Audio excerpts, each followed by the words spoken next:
Assalamu alaikum. So welcome back to the newspaper reading series after a long break. So आज के जो don के articles में दो इम्पॉर्टेंट न्यूज़पेपर के आर्टिकल्स हैं जो कि विच आई फाउंड कि आप लोगों के साथ विच आई थिंक कि आप लोगों के साथ शेयर करने चाहिए और जो कि CSS एस्पिरेंट्स खुद की तैयारी में हेल्प करेंगे. एक जो आर्टिकल है वो है SCO के समिट के बारे में. अभी रिसेंट जो 3 डेज़ का SCO का समिट हुआ है उसमें पाकिस्तान की क्या डीलिंग हुई है, क्या फ़ायदा हुआ है पाकिस्तान को internationally, and what was the SCO about, और उसमें क्या क्या इंपॉर्टेंट चीज़ें डिस्कस की गई हैं उस आर्टिकल्स में वो क्लियरली मेंशन है, वो हम डिस्कस करेंगे. And the second article is very interesting in two ways.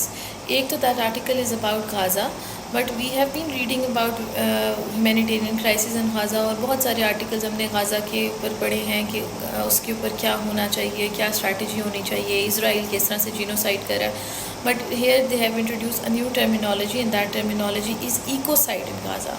And we will be discussing the environmental aspects जो कि गाज़ा में क्रिएट हो रहे हैं, जो इकोसिस्टम डिस्ट्रॉय हो रहा है और उससे क्या इम्पैक्ट पड़ेगा globally, that will be discuss in this article.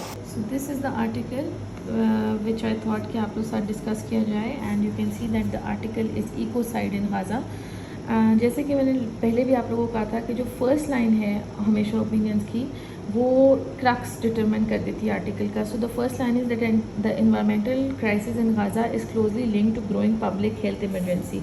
तो इसमें जो एक चीज़ मुझे बहुत अच्छी लगी है कि इसमें सबसे पहले तो जो राइटर हैं उन्होंने थोड़ा सा बैकग्राउंड बताया कि गाज़ा में ह्यूमैनिटेरियन क्राइसिस प्रिवेल कर है, लेकिन उसमें उन्होंने आपकी तवज्जो एक बहुत इंपॉर्टेंट पार्ट की तरफ लेके आए हैं, एस्पेक्ट की तरफ, that is destruction of ecosystem.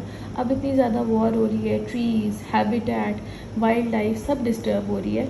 तो इवेंचुअली इसमें राइटर ने ये डिस्कस किया है कि जब से इकोसिस्टम डिस्ट्रॉय हो रहा है, जो वहाँ की ऑलिव प्लांटेशंस हैं वो इफ़ेक्ट हो रही हैं, फिर उसके अलावा वहाँ की जो सॉइल है उसकी फर्टिलिटी ख़राब हो रही है, डिफॉरेस्टेशन हो रही है. अच्छा, अब इन सारे तो ये तो इन्वायरमेंटल एस्पेक्ट्स हैं, लेकिन इससे सोशल इम्प्लिकेशंस क्या हैं, इकोनॉमिक इम्प्लिकेशंस क्या हैं, वो डिस्कस की हुई हैं राइटर ने. जैसे सबसे पहले राइटर ने कहा है कि इसकी वजह से जो वाटर बॉर्न डिजीज़ हैं वो बहुत ज़्यादा स्प्रेड होने लग गए हैं पॉपुलेशन में, again which is not a good social impact. ठीक है. देन एक growing public health emergency create हो गई है which again against humanitarian rights. Then the third thing is कि डिजीज़ वेक्टर्स प्रोलिफरेट हो रहे हैं. सो आजकल we live in a globalised world, so it's not like that कि वो डिजीज़ यहाँ तक कन्फाइंड रहेगा, वो आगे भी फैल सकता है.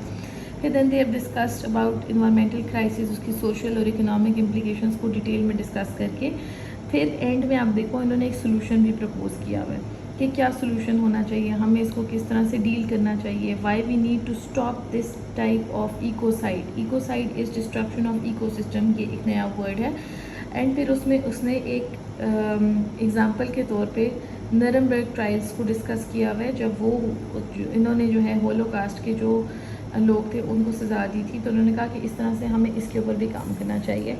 So this was the article about ecocide in Gaza.